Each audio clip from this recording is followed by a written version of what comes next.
Now, moving on to change of states, because when a substance changes from solid to liquid or liquid to gas, a specific case happens. Okay, now suppose I have a container of ice at we say -5 degrees Celsius because it's ice, or in kelvins 268 Kelvin. Okay, this is just a random number, just to set the situation. Okay, if I am heating now, when we heat substances till they get past the change of state, something special happens. So our ice is at -5 degrees Celsius. If I have my flame and I just a bit more artsy and I apply heat, it will go from -5 to -4 and so on, and all the heat will do is it will increase the average kinetic energy of the particles, right? The heat supplied will give this more energy, and the kinetic energy is going to increase. Alright? And since the kinetic energy increases, the temperature is going to increase and climb up -3, -2, -1. But you know the melting point of ice is 0 degrees Celsius. What happens when ice reaches 0 degrees Celsius? And while we're doing that, we keep supplying heat from the system and we don't stop. Once we reach 0 degrees Celsius, we expect the ice to get hotter, but what actually happens is that we don't go to 1 degree Celsius directly. That doesn't happen. All the heat that goes will melt ice into water. Now, what does that mean? I had only ice before I reached 0 degrees Celsius. Once I reach 0 degrees Celsius, the ice will start transforming into water. But this obviously doesn't happen in an instant. This is going to take time. And all the heat I will do, instead of increasing the temperature, it will be used to break the ice particle bonds and pull them apart to have water. So if we have two ice particles really close to each other, the energy, instead of making them move faster, what it will do is that it will increase the space between them. And that's how they turn from ice into water. So once we reach the melting point, instead of giving the particle speed, what ends up happening is that the added heat is going to pull the particles apart until all of the ice transforms into water. Then it will keep increasing to 1 degree Celsius. So we represent this graphically in this way.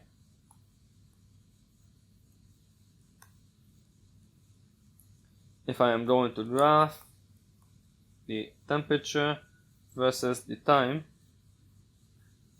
and it's still ice, the temperature as I'm heating is going to increase.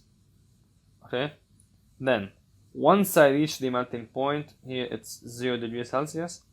Once I reach this, time will keep going, obviously, but the temperature will not change until all of the water has turned to ice, and then after all the ice has turned to water, and then after all the ice has turned to water, the temperature increases as normal, and this is the graph. This plateau represents the amount of time it takes to heat the substance till it changes states at 0 degrees Celsius. So if we have water, during this time period, its temperature will not change. I'll just be trying to pull the particles apart instead of making them move faster. Okay? So the added heat, instead of making the particles move faster, I have no idea why I'm denoting this as speed, but yeah, just go with it. Because I cannot just show vibrations on camera, I don't know how to do that. Instead of making the particles move faster, it's going to separate the particles and put more space between them, so that the solid ice turns into liquid water. Alright? During this time period, there's no temperature change, as the kinetic energy remains constant.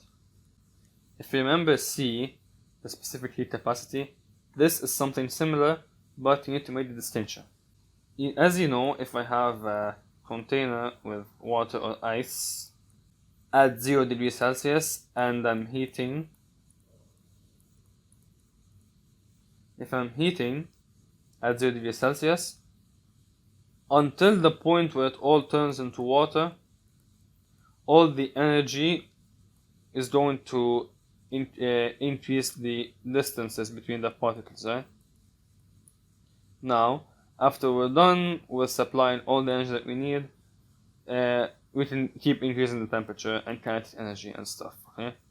But obviously we're going to have to supply some amount of energy at this plateau point. Now, how much energy do we need to supply? This is what we call the latent heat of fusion. It is the amount of heat needed to transform 1 kilogram of a substance from solid to liquid while keeping the temperature constant. So this is basically our heat that we are using for 1 kilogram. So as we're spending energy, all the energy that we use to heat 1 kilogram of a substance is called the latent heat of fusion, denoted by LF. Now obviously, if we have 2 kilograms of a substance, it's going to need twice the energy, right? If we have 4 kilograms of a substance, it's going to need 4 times that energy, right? So the amount of energy needed is the mass times the heat of fusion, okay? Of course, this only works when the temperature is constant and we're changing states from solid to liquid, or vice versa, right? If temperature changes, then we cannot apply this, because then we'll have to use this and MC delta T, and it will get messy. But whenever the temperature is constant and you change states, this is the amount of heat needed for 1 kilogram. So the total amount of heat just multiplied by the mass. So just a quick example. If I have 5 kilograms of water, that's my mass of water, and I know that the latent heat of fusion, I don't know what it is, so I'll just guess. Let's just say assume it's 100 joules per kilogram. How much energy do I need to heat the 5 kilograms? We apply the formula at temperature equals 0 degrees Celsius, so it does not change. So we're only using the latent heat of fusion. Q is equal to mLF, so it's equal to 5 times 100, 500 joules, okay? That is latent heat of fusion. Now, what if I'm heating from liquid to gas?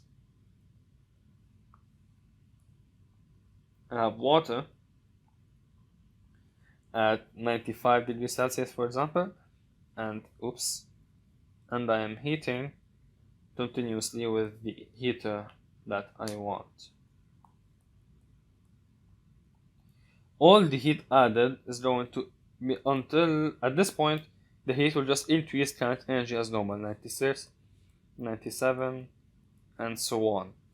But when we reach 100, something similar happens to ice and water. We stay at this heat until all the water turns to steam.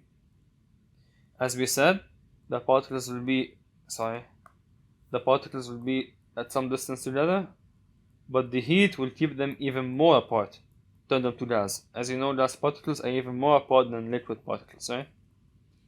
It's the exact same scenario with solid and liquid, except that just liquid to gas and at a different temperature. And obviously this will at this temperature, this will expand some heat, and just like latent heat diffusion, the amount of heat energy needed to raise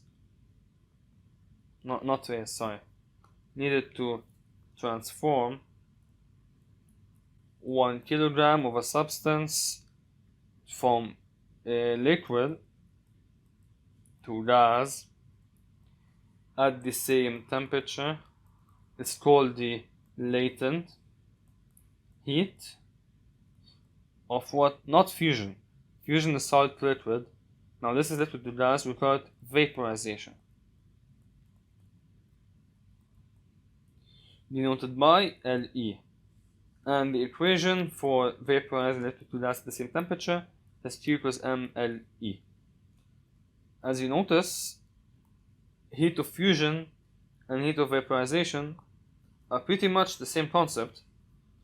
It's about the transition of states from one state to another, liquid to gas or solid to liquid, except that heat of fusion is for solid to liquid and vaporization is from liquid to gas. And as you can tell, usually this one is usually more than this one, but there's no correlation, right? So now we know what to do with heat of fusion and vaporization.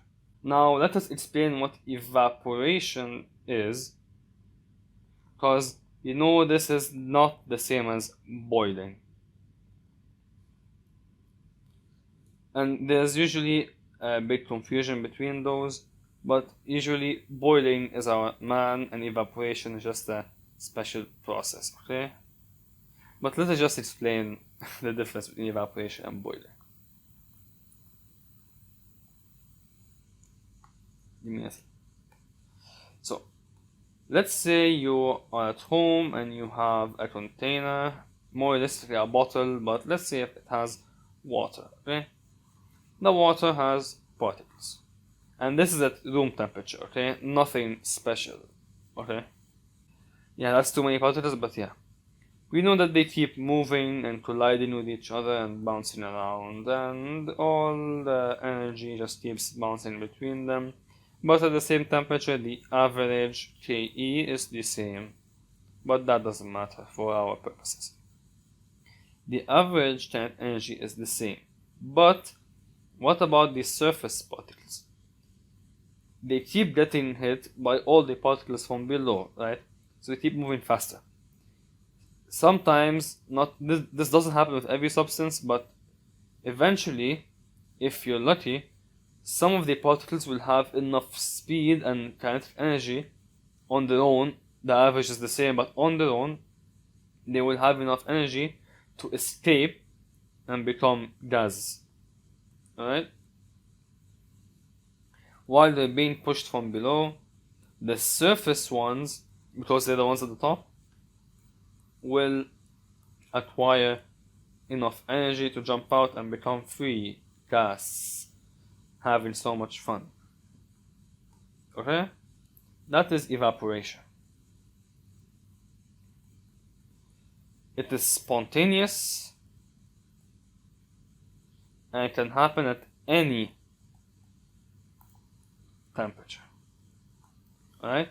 This happens because particles like to bump into each other like 5-year-old kids, and some of them just end up being free from this mess. Okay?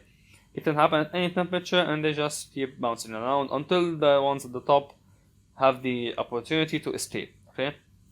Now, boiling is the different one. When you have boiling,